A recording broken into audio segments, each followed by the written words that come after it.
Hello and welcome to today's episode of Health University, where we talk all things reproductive health and fertility in particular for my audience, but we're trying to expand it beyond fertility into the hopeful pregnancy and postpartum experience as well. And today I have the good pleasure of having joined me Sally Hayes. Sally is the founder of Matricas, and I'm going to look to the side while I read your bio, Sally, because it's really rich. Sally is the founder of Matricas, a growing community and directory for fertility, pregnancy, and postpartum providers and brands committed to collaboration, connection, and shared growth. Before founding Matricas, she spent 25 years as a prenatal and postpartum massage therapist, working intimately with thousands of clients through some of the most transformative chapters in their lives. Isn't that so? Her hands-on work illuminated a critical gap in the maternal health landscape. While there are countless talented practitioners, many work alone, disconnected from one another, and then often unsupported. Matricas was born out of this need for a more connected, collaborative, and community-driven model of care. Through Matricas, Sally champions relationship-based referrals, cross-discipline education, and building a shared village that supports not only people on their reproductive journey, but also the providers who care for them. And I'm new to Matricas, and I can say from my own experience, it is rich with collaboration and support and just and community, friendliness. So thank you so much for creating this, Sally, and welcome to the podcast of Health University. Did I miss anything in your bio that you want to make sure you're highlighting insofar as getting to know you and getting to know Matricas? I don't think so. I think Okay, that's pretty much it. okay. It's So a tell me, fancy way of telling the origin story. yeah, exactly, and it's important. An origin story, I think, is it's what motivates us and moves us to get our feet on the floor every day. So, how did Matricas get started? So I was a prenatal massage therapist for over 25 years. Also started learning about fertility massage as well. That's sort of a Mhm. newer item in the massage catalog. And I started feeling like I didn't really belong in the massage industry, but I wasn't really belonging in the reproductive health industry either. I felt like I was in this weird space. But my clients came to me for referrals Mhm. constantly for everything. Mhm. At 39 weeks, I don't like my OB anymore. I want to go to a midwife. Do you know Wow. anybody? Um, Wow. I went to a yoga class and I felt like they just told me to sit out of a lot of poses. Do you know anybody that, does prenatal specific yoga? I Mhm. mean, everything, Wow. and then Yeah. I started sort of collecting this data on my own, and then everyone would come in and say, "Oh, I'm going to see a chiropractor." I would say, "Who are you going to see? Do you like them? Are they good? Do you recommend them?" And then I was able to tell the other clients who were looking for a chiropractor who to go to. So Mhm. I started reaching out to all of these practitioners throughout the fields, and it got overwhelming to meet everybody one on one for coffee. So I decided let's have wine for a Mhm. happy hour in my office once a month. Love it. So this started before the pandemic. Mhm. Once a month, super fun happy hour. Obviously, the pandemic was like kind of hit or miss. Mhm. Um, and then after we got back in person, it just grew like wildfire. Someone would tell Yeah. someone else. And there was one day that we were sitting in my office, the door was open, people were spilling into the hallway, people were sitting on each other's laps. Everybody's holding their babies, I love next to everybody. We're just all like a pile of good friends at this point. And we realized we have to do something with this. There's it's something it's here. So bigger. it's Yeah. bigger than, And the need is even greater than how big it was getting. And this was in Southern California that the yes, origin. Yeah. this was in Los Angeles. Hmm. So I had been in many, many networking groups and out there. And every time I tried to network in a generalized network group, people would say, I'm not pregnant. They didn't want to hear it. And then when I'm sitting around other, urogynecologists and prenatal yoga instructors and fertility acupuncturists, like we're sitting around just, having the best time and super supportive. And it was a need that found me. Yeah. Rather, I can't claim that I was so smart that I sat down with a business plan and created this. It happened. And so Yeah. now I feel like I am a steward of the community, and I'm trying to listen and trying to make sure that I'm doing right by everyone. But these people in the community, you included, are the best people on the planet, and everyone really is supportive. Yeah. There is no pettiness or cattiness. We don't tolerate that at all. Yeah. Yeah. And we really want everyone to win. We have brands, we have nonprofits, we have providers, and people are so educated and heart-centered and really looking to do this work, and so I want to be the person who helps network and help get those heart-centered practitioners into a little bit more of a business-minded Yeah. perspective as Well, I well. love that because, as you know from your own experience as a practitioner, time can be the limiting factor. As you said, how many coffee connections can you go on? And so having this community now, it's expanded far beyond LA. I'm up in Northern California, and I know you are in, Atlanta, Detroit, New York. So it's really, cross country at this point.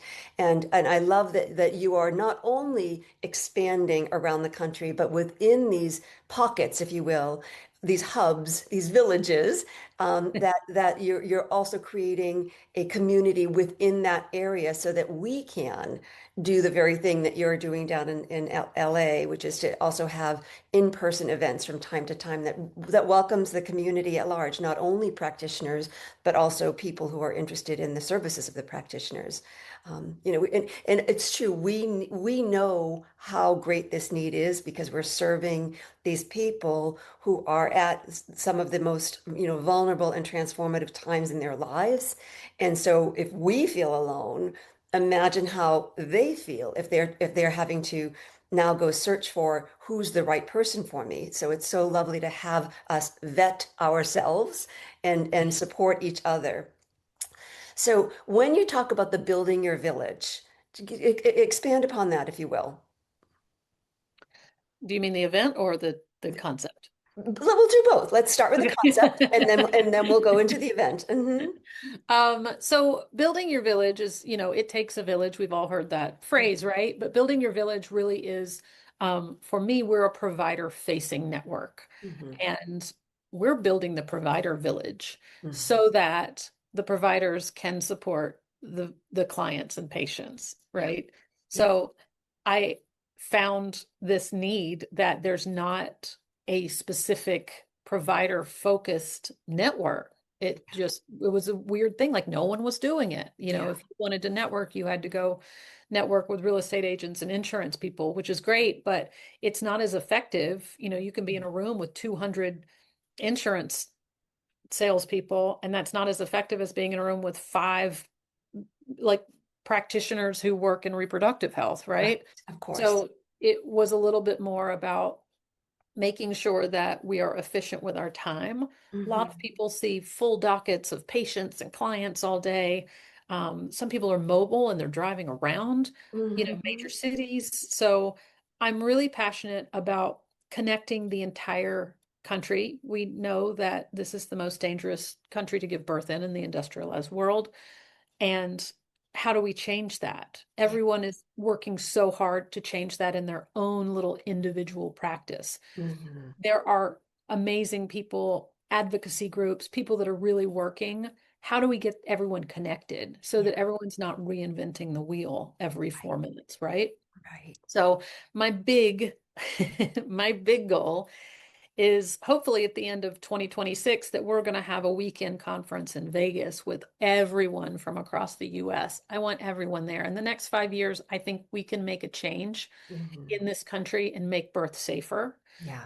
We can make it more effective to achieve pregnancy. Yes. There's so many people working in fertility that are doing great things. And fertility isn't just for people who are trying for their first time child. There's also secondary infertility. So Absolutely. you can't talk about pregnancy without talking about fertility. You can't talk about pregnancy without talking about postpartum. Like all of these things are connected in a cycle. Hmm. So we all need each other. You Yeah. may not think you're going to need a fertility practitioner when you're in postpartum, but I have seen many clients in postpartum, trying to achieve pregnancy again, having secondary Oh infertility. yeah, So that's very common. Secondary and unexplained yes, are very, very common. I mean, they almost are often, linked. When there's secondary infertility, it is unexplained because how did it go so well the first time? And we do have ways within our community that certain practitioners can help uncover and discover what is the cause, because there usually is an explanation for unexplained infertility. And I would go so far, Sally, as to say fertility, you're right, is not just it's go time, let's make a baby. It is, are you a younger woman, or do you know a younger woman around ages 25 to 30, not thinking about getting pregnant, but would, think about, the dream of having a family one day?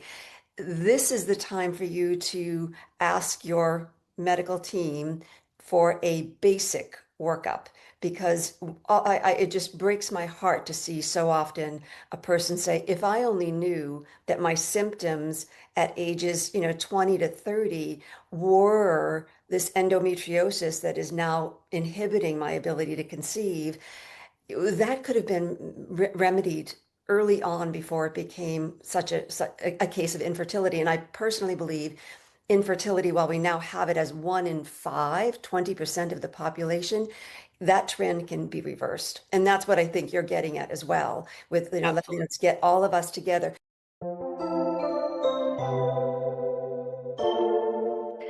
Thank you for listening to this episode of Health University. We always strive to find ways to improve our support of you. Please connect with us for a fertility assessment call at the link below, healthuniversity.co, note not .com, /your fertile health call. We'd love to learn a bit about you and share our resources. Now, let's resume our conversation in today's episode. Speak to us, if you will, about the spectrum of providers, because I've just been, just giddy with, like, oh wow, all of these various providers, because otherwise the communities tend to be siloed.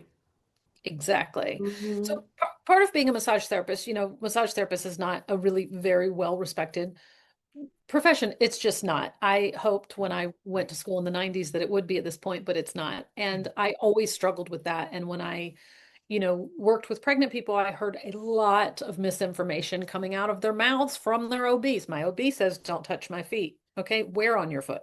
What do you mean? Don't touch them too hard. How hard? How many pounds of pressure do you want me to use or not use? These very archaic ideas. So I remember setting out a campaign and I reached out to every OB in Los Angeles and was like, come get a free massage with me. I want you to meet me. I can quote you statistics. I can show you evidence-based reports. Also, you will know that I'm a normal person. I'm not trying to do anything Right, nefarious to your clients. right. Like pregnancy massage lowers labor time by an average of 3 hours. Doesn't that Mhm. support the work you're doing as well? Let's work Mhm. together. And Yeah. I found that people were not working together because we're so busy working in our own practices, right? So it's a personal passion to have Western medicine and Eastern medicine working together and not being opposed, because we're all working for the same people, Exactly. right? Exactly. We're all on the same team. That's right.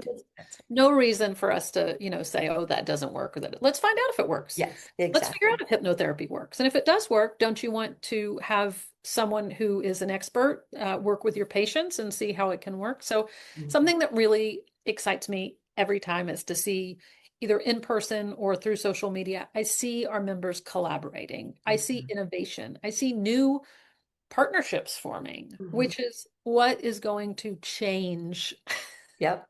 This reproductive this health. very podcast, and through your introductions, I've been able to have other professionals on the podcast as well. So yes, yeah, here. Yeah. Yeah, yeah. I think that community precedes policy. If we're going to create new policy in this world and make better policies, we have to come together first. The Mhm. experts have to come together. We Mhm. have to be louder than the people who are making legislation that is ignorant. It's just ignorant. It's just an absence of knowledge Yeah. of real evidence. Mhm. And the evidence are the professionals are out there working so hard in their business that they don't have time to also advocate and do these other things. So Right. it makes me super happy that you're having everybody on your podcast and Thank you. to have everybody working together and collaborating and really getting everyone attention because the providers are rock stars. Like we Mhm. have providers that are doctors of physical therapy and lactation consultants and doulas. Like that's insane. So people are Mhm. so overqualified and so great. Mhm. And Mhm. it makes me so happy to see everybody really building their provider village. And if you just have 5 people to refer to that you know personally and that have been vetted, Mhm. that makes your value higher as well. Absolutely. Your patients trust you more. And we no longer live in our little local villages. People travel a lot. So to be able to have referrals in New York for the patient who's got to take a New York trip, or or in Detroit because family lives in Detroit. That kind of thing is just so helpful. Exactly. And, when people get pregnant, they nest and they move often. Yeah, true. Like, True the that. amount True of that. people that are like, 2 months to go and they're like building a house and moving in. I'm like, Hmm. why you would do that to yourself? A Hmm. lot of people were starting to ask me for referrals in other states Yeah. as well. And a lot of our practitioners actually do virtual work Hmm. throughout all of the states or through specific states. So Hmm. virtual work, thankfully, Zoom, what we're doing Yes, right now, we're not in the same state right now, exactly. but we can access this information. So how do we use technology to collaborate and Hmm. help kind of those people in the care desert pockets? Yes. Thankfully for virtual work, right? For Mhm. people who are in more rural areas and don't have access Yeah. to maybe a pelvic floor PT in LA or New York or San Hmm. Francisco, some of these major cities. So I'm very passionate about connecting everyone so that we can connect people to the best provider. Wonderful. You don't have to, this is another point that I'm very passionate about. You don't have to have 100 providers. People kind of get overwhelmed when they're like, I need an acupuncturist and Absolutely. a chiropractor and a massage therapist and an OB and a midwife and a doula. Not necessarily, but you might want to go to see a pelvic floor PT once or twice, and then Mhm. they give you a solution, and you don't have to go see everyone every single week. So Exactly. knowing those people and having them in your pocket is Yeah. so important. I couldn't agree more. And that was actually the main reason that I created my online course so that people anywhere in the country, I'm not outside the US at this point, but anywhere in the country can get their acupuncture without needles. They can get proven research-backed protocols that have in research improved outcomes of live birth by 42% for women over 35. So that makes me excited and passionate and I guess I'm just sort of ad-libbing to the yes, let's expand beyond our physical village. You mentioned brands, that it's practitioners and brands. Can you speak a little bit to who are these brands or what are they that want to get behind this at this mission? Absolutely. I've heard this from other people who have founded groups as well that talk about, I didn't want to get involved with brands and be salesy. And then people would ask me, what products do we use?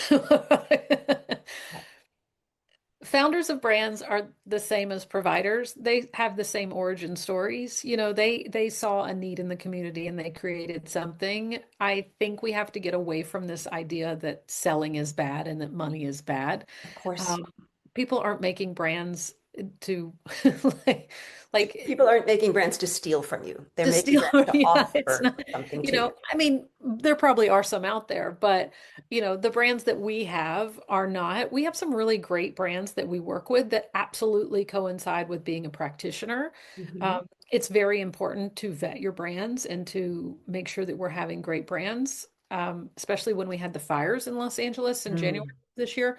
Um, Brands came together and like supported everyone and donated, and there really are some really great people working. Mhm. We have a really great fertility brand called We Natal, and they are a preconception supplement for him and her. Mhm. Fantastic. Wish Garden Herbs is one of our brands. It's a tincture company that was started by a midwife out of Colorado. Mhm. These are really great supplements to the work that we're already doing. And this year we also added nonprofits. So Mm. super excited. We had a select few slots for nonprofits, and the nonprofits that we work with are so great. Everyone's so heart-centered in this work Yeah. that they really want everyone to get the best care. So we have a couple nonprofits that actually fund services for people if people Amazing. feel like these, services are out of their reach financially. Mhm. There are solutions. Yeah, I had the good fortune through your introduction of speaking with one of these people just this week, and truly, the motivation is so heart-centered that it kind of made me feel a little emotional in our conversation, and we finally had to agree to hang up because we were just going to keep talking, Yeah. and I think that's what we find here within this Matrikas community is that it is not. It is not a conference style. It is not about, yes, there's education opportunities, but it really is face forward or front burner is about having a community, about having support, about being seen and seeing others so that we can really help the person who or family who needs some help. Absolutely. Yeah. And, I often use the tagline that we're rooted in real relationships Yeah. because we really are. That is why I'm so passionate about having in-person events. Yeah. Every time we have an in-person event, I hear these rich, amazing conversations between people. People Mm, realize they, you know, work with the same other practitioners and we all know each other. It's yeah. really like a small world once you Yeah. start unfolding. Even we did the first event in New York and New Jersey a couple months ago, and people kept coming up to me saying, I know so and so that's on your directory in LA. And I'm like, how do y'all know each other? But everyone really does. It is 7 degrees of separation, That's right? right. That's right. And New York was our first in-person event outside of Los Angeles. And I was Uh-huh. like, what is it going to be? Or is New Yorkers going to be a totally different energy? We're Same human energy. beings. We're Yeah. especially again in the field where there is a particular, I don't even know, the particular avatar of the person who is a Yeah. practitioner in the field of healthcare, especially around preconception, pregnancy, and postpartum, that has us all feel like we know each other even when we're just meeting. It's true. And it Yeah. really takes a special person to work in this field. Yeah.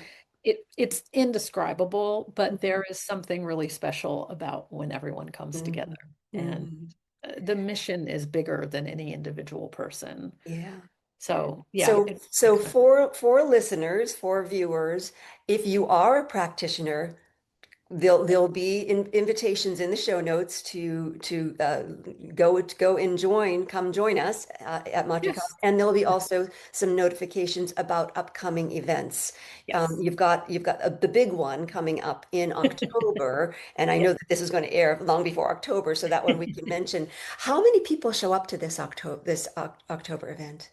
So we'll probably have between 200 and 400 people coming to this event. This is our open to the public event. Occasionally we have some panel events that are open to the public. This is our big one. So this is what we call Build Your Village. It's our annual event. It's going to be in Beverly Hills, California this year. We're Mhm. super excited. We're going to have 3 parts. We're going to have a fertility section. We're going to have pregnancy and postpartum, and then we're going to cap the whole evening off with a menopause party. We Beautiful. are so excited to talk Mhm. about the full spectrum of reproductive health. Absolutely. If you are a practitioner or a brand and you want to get involved, the information will be in the show notes as to how to contact me. And if you want to hear more about becoming a member, feel free to reach out. I personally do Zooms with each individual person to vet everybody to make sure this is the right feel. We want engaged members. We Yeah. want people who really want to find a community. We're not just a online directory where you just Right. list your name and pay your dues and then you never hear from us again. Yeah. We have weekly Zooms between the members to I, actually get to know each other. they're called Referral Wednesdays. I love that. I love that. It's so clever. Yeah. So yes, I would say practitioners come join us. If you are a member of the public, come, and are interested or know of someone who would be interested, and that usually is, as I had shared before, certainly on the fertility side, you know someone because 1 in 5 are struggling. So, again, come into the community, check out the directory. Come to the public open forum, the village in October. I think I'm going to come down for it. So, Yay! yeah, it will be fun. I Yes. love it. It's going to be So, great. And then we also have meetups in certain cities as well. So you can go to our website and look at our events list and see if your excellent. city's on there. And if you want us to come to your city, just reach out and we'll see how Excellent. we can make it Yeah. happen. That's right. That's right. That's how it gets created. If there's the need, and then we fill the need. That's lovely. Exactly. Exactly. Sally, thank you. I know you are super busy, and I really appreciate you taking the time. And listeners, viewers, thank you so much for giving us your time. I hope that you found this to be as exciting and optimistic as I experience it to be. This is a new wave of support for you and your community. It is much more expansive than your than you might have otherwise experienced before well, in the silos. So I'll just Yes. leave it at that and say, come join us and come have fun. And so we're going to, is there anything that you wanted to impart, Sally, before we sign off for this podcast? I really like the fun part. Everything we do has a little bit of fun and optimism in it because that's what we're working towards is a Exactly. If we're going to do this, we may as well have fun doing this, right? So exactly. thank Exactly. you very much for joining us, Sally. Thank you, listeners. And as we close out every episode of Health University, class dismissed. Hey, thanks for joining us today here at Health University. If you want more episodes like this at Health University, you can find them wherever you get your podcasts. And make sure you subscribe to our YouTube channel so that you never miss an episode. If you have any thoughts or questions, please drop a comment down below. We'd love to hear from you. Thanks for watching, and we'll catch you at our next episode of Health University. But for now, class dismissed.